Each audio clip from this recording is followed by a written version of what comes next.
Hey guys, I'm Craig Enders and I appreciate you tuning into the Blimp video channel. In this video, I'm going to talk about something called a selection model. So we would use a selection model for a missing not at random process where the unseen score values carry information about missingness. That's a really different assumption than our usual one, which we call missing at random or conditionally missing at random. As a couple examples, first think about a clinical trial designed to decrease smoking or drinking behavior. It could be that the intensity of one's usage actually dictates whether or not they're going to continue with the trial. As a second example, in an educational study, a student's decision to opt out of high-stakes testing might be related to their underlying achievement levels. Before we get started, I want to thank the Institute of Educational Sciences for all their support and point you to the project's webpage.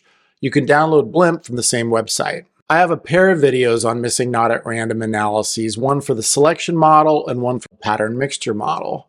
Both incorporate an explicit model for missingness, but they do that in different ways. Suppose our focal analysis is a regression model where X predicts Y and Y has missing data. Let's assume that it's plausible that a person's unseen Y score is related to non-response, even after accounting for the observed data in X. The dark blue rectangle labeled M sub Y is a binary missing data indicator that codes whether Y is observed. This binary variable equals 1 if Y is missing and 0 if Y is observed. A missing not at random process says that even after we control for a model's observed data, there's an association between the unseen Y scores and missingness. Selection models and pattern mixture models introduce this association in different ways. The selection model on the left incorporates an additional regression equation where Y predicts missingness. The model can also include direct pathways between the predictor variables and missingness. The pattern mixture model on the right instead reverses the role of the missing data indicator, which now functions as a predictor variable in the focal model. The model can also include interaction effects where the association between X and Y differs by missing data pattern. In this video, I focus on a selection model where the missing data indicator is the outcome in a separate regression equation. Missing data auxiliary variables are going to play a role in this video. Now I have a completely separate video where I talk about auxiliary variables and how to identify them. We can think of an auxiliary variable as any variable in our data set that wouldn't have been in our analysis had the data been complete. Essentially, variables external to our model that we can pull into our analysis to help improve the missing data handling. As a quick review, this is a path diagram showing a model with two auxiliary variables in the green boxes.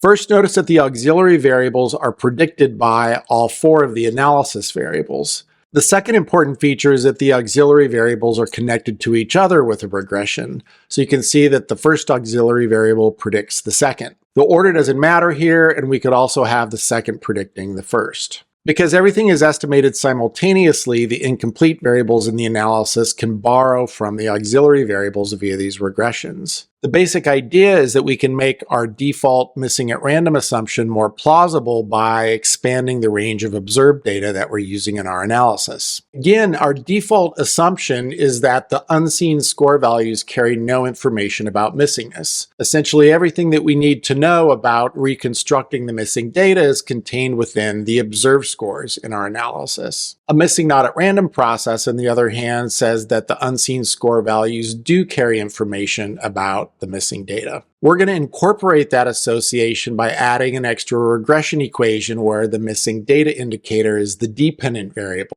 The path diagram shows a selection model like the one I'm going to fit to real data. At a minimum, the dependent variable Y must predict missingness because that's the key association that we're concerned about. However, the auxiliary variables and predictors from our focal model can also influence missingness. The trick with these models is figuring out which pathways to include. We don't want to include too many predictors, but we definitely don't want to omit important ones either. To make the illustration more concrete, I'll use data from an educational study. The data file includes assessments of broad reading in first grade and ninth grade, and it also includes teacher ratings of behavioral symptoms and learning problems from the first grade. I'll use a linear regression model that features the three continuous measures from first grade as predictors of ninth grade performance. This is our focal model as a path diagram and as an equation. Again, our default assumption with MCMC estimation is something called the missing at random or conditionally missing at random process. That assumption says that missingness in ninth grade is unrelated to one's underlying reading level. Conceptually, that assumption means that everything we need to know to reconstruct the ninth grade reading scores is contained within the observed data from our predictor variables. However, maybe students are missing in ninth grade for reasons that are related to their academic performance. A selection model is going to add a second regression equation with the missing data indicator as the dependent variable. In a selection model, we have to specify a regression equation that explains why people are missing at ninth grade. And it's important that we get the right variables in that model as well as the right effects. I want to show you some easy but approximate strategies for identifying the predictors in the missingness model. When we build a missingness model, the ideal situation is to have auxiliary variables that aren't part of the analysis model. This slide shows the set of auxiliary variables from this data set, which includes some binary background variables, math and reading scores from second grade, and a pair of standardized test scores from the seventh grade. A really simple thing that we can do is regress each candidate auxiliary variable on the missing data indicator. The regression slope is the mean difference for people who do and do not have test scores in ninth grade. Significant group mean differences or salient effect sizes might lead us to include that variable as a predictor of missingness. The path diagram on the right is a simplified version of the model that I'm fitting, with the analysis variables in orange and the candidate auxiliary variables in green. Looking at the syntax on the left, the transform command creates a new missing data indicator called misread9. This variable equals 1 if the score is missing and 0 if the score is observed. The nominal command identifies a multi-categorical auxiliary variable, and the ordinal command defines 3 binary variables, including that missing data indicator we just created. The key line of code is at the bottom, where we have a multivariate model with every candidate variable regressed on the missing data indicator. This is just a shortcut for specifying a bunch of regressions with the missing data indicator as the predictor. Note that I'm not including ninth grade reading scores, the dependent variable in this analysis, because I already know that that variable needs to predict missingness. This is the entire Blimp script highlighting the commands we just talked about. I described the other Blimp commands in different videos.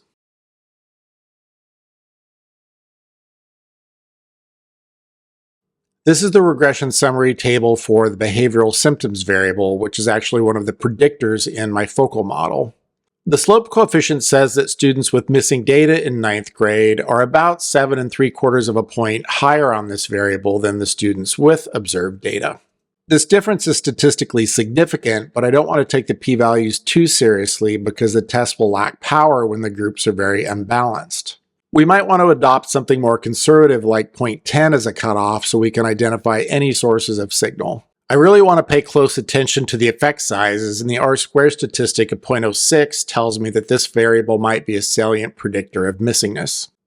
This is the regression summary table for the binary Hispanic indicator. The mean difference of 0.35 is now on the latent response variable metric, which is sort of like a z-score.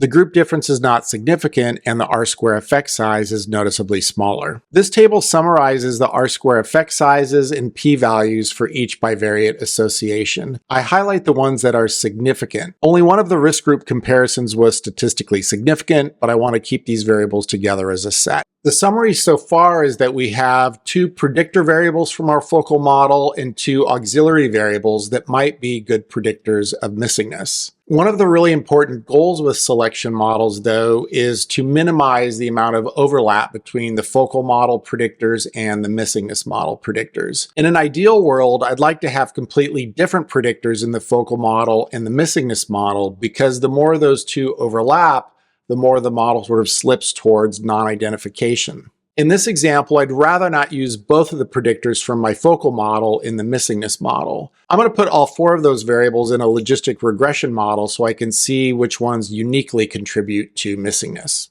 The model now has the binary missing data indicator as the dependent variable and the 4 variables that I identified previously as predictors. This is going to produce a probit regression model with a latent response variable as the DV. We could also use a logistic regression model by simply putting the missing data indicator inside the logit function on the model line.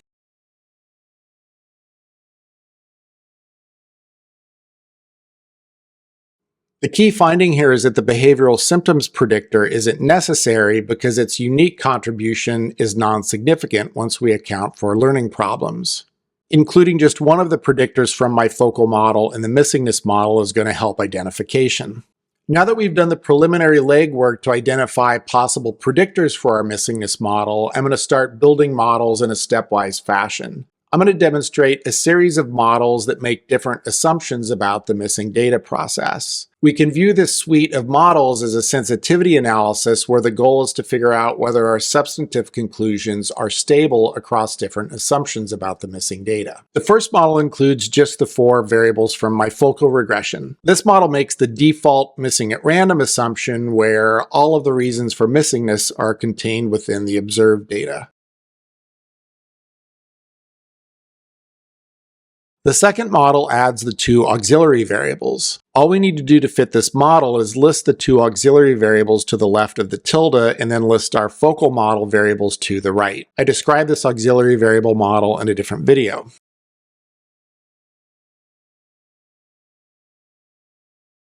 Next, I'm going to fit missing not at random selection models where we have the missing data indicator as an additional dependent variable in our model. I'm going to start with a model that has just the 9th grade reading scores as a predictor of missingness. The regression equations in the model section map onto the path model on the right. To reiterate, I can create the missing data indicator directly in Blimp using the transform command, and then I need to identify this variable as categorical on the ordinal line. The bottom line of code is the missingness model, which is a probit regression. Again, this could be a logistic model if you prefer, and there's no statistical reason to choose one or the other.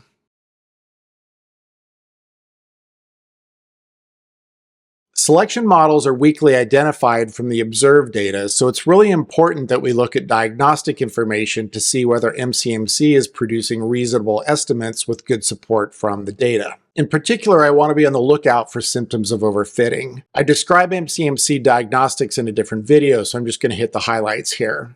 First, I want to look at the potential scale reduction factor diagnostic to make sure that MCMC is converged. I'm using a 5,000 iteration burn-in or warm-up period, and the worst PSR across all the models in the analysis is well below the 1.05 threshold at the final burn-in iteration. Next, I want to look at the regression summary table for the missingness model because this is most likely where we're going to see signs of overfitting. The N-effective diagnostic in the rightmost column is a number that captures the autocorrelation in the parameter estimates. Low values are indicative of high autocorrelations and low support from the data. As a rough rule of thumb, the Gelman et al. Bayesian textbook suggests that these values should be greater than 100. There's definitely no problems here. Anecdotally, I've noticed that the R-square statistic can be really large when we're overfitting. So if I saw something in the neighborhood of 50 or 60% as an R-square, I'd be concerned that the model might not have good support from the data. 0.12 seems completely reasonable to me, so I don't see any problems with this model. Rewinding to our preliminary analysis, we found 2 auxiliary variables and 1 predictor from our focal model that might be good additions to the missingness model. Next, I'm going to fit another selection model that adds those additional variables. The only change to this program is that we're adding 3 predictors to the missingness model at the bottom of the code.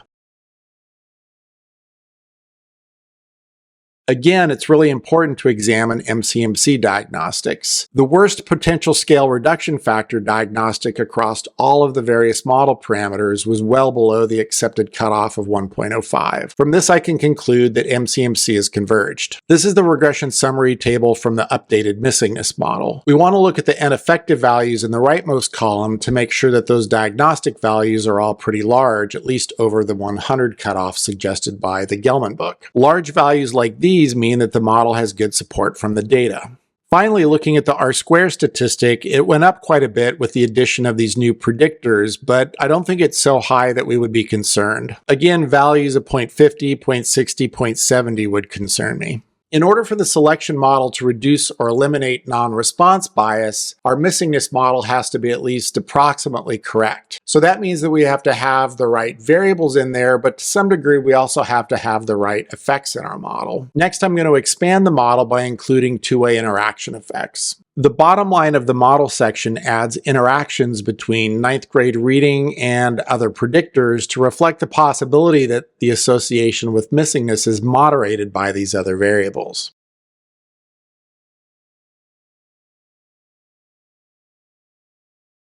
With a 5,000 iteration burn-in period, the highest potential scale reduction factor diagnostic was still well above the 1.05 threshold. MCMC is having a harder time converging than it did before. Next, I increased the number of burn-in iterations to 25,000. That didn't help, as the highest potential scale reduction factor was still well above the threshold. In fact, it increased. I also tried increasing the burn-in period to 100,000 iterations, but that still didn't get the diagnostic down below its threshold. Excessively long burn-in periods are definitely a symptom that we're overfitting and that the model doesn't have good support from the data. This is the regression summary table for the missing data indicator. The ineffective diagnostics in the rightmost column are now showing some problematic signs of autocorrelation. Low values like the ones I've highlighted here indicate that there's substantial autocorrelation in the MCMC process. Practically speaking, that means that our model doesn't have good support from the data. Finally, the R-square statistic shot up to about 0.62. Really large increases like this, in my experience, are almost always a symptom of overfitting. Taken as a whole, those MCMC diagnostics are telling us loud and clear that that last model doesn't have support from the data. So I'm going to stop there and now examine how my focal model parameters varied across those different assumptions about the missing data process. This table summarizes the focal model parameters from the 4 analyses. The estimates in bold typeface are statistically different from 0 at p less than 0.05. The purpose of the sensitivity analysis is to see whether the main conclusions were consistent across the 4 models. The results are a bit of a mixed bag. For example, some of the parameters, like the first grade reading slope, are highly consistent and don't change much at all. Other parameters, like the intercept, exhibited modest changes. There's about a 4-point range between the highest and lowest intercept here. I would describe this as a moderate change because that amount is equal to about 1/2 of the standard error or posterior standard deviation. The learning problem slope exhibited the largest changes, and the range of about 0.11 from the highest to the lowest slope is almost an entire standard error or standard deviation. It's noteworthy that the slope is significant in one of the 4 models, although in fairness, the p-values were all below 0.10. It's important to emphasize that there's no way to adjudicate these differences. There's no way to determine which of the 4 models is more correct because all of them make different assumptions about the unseen score values. Those assumptions are strictly untestable, so all we have to go on is the fact that all of the models passed our quality control tests. So all of the models are viable in the sense that they appear to have support from the data. It's fine that the results weren't perfectly consistent, they just simply reflect different assumptions about the missing data process. As a reporting strategy, we could talk about the default missing at random results in the body of our paper, and then use an online supplement to describe the sensitivity analysis. That concludes our introduction to missing not at random selection models in Blimp. A detailed user guide with several missing not at random analysis examples is available from the help menu in the graphical interface. The examples include single-level regressions like this one, but also selection models for multi-level and longitudinal data. Thanks again for tuning in, and I hope you check out other videos.